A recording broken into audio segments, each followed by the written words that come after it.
Merci Madame la Présidente. Les tests sur les animaux font souffrir des millions d'animaux. 23 millions. 23 millions, c'est le nombre d'animaux qui sont élevés et tués chaque année dans l'Union européenne pour réaliser des tests sur eux. Alors on pense bien sûr aux souris, aux rats, aux lapins, mais il y a aussi les chiens, les chats, les chevaux, les primates et même des poissons.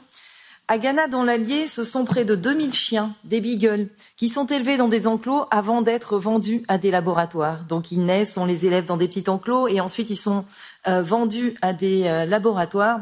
Mais quelle vie pour ces animaux!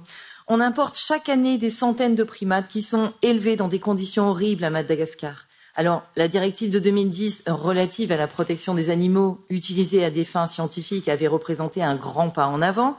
Elle prévoit que soient utilisées dès que possible des procédures n'impliquant pas l'utilisation d'animaux vivants, mais ce principe, il n'est clairement pas respecté. Alors même que les alternatives sont de plus en plus développées, les données montrent que les tests sur les animaux ne baissent en moyenne que de 1% par an.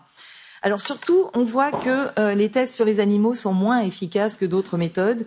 Il y a énormément de produits qui sont testés sur les animaux puis qui échouent lors des essais cliniques sur les humains. Alors pourquoi cet échec ? Est-ce que c'est un manque de moyens ? Est-ce que c'est un manque de coordination ? Nous avons par exemple besoin d'un plan global pour former les scientifiques aux alternatives.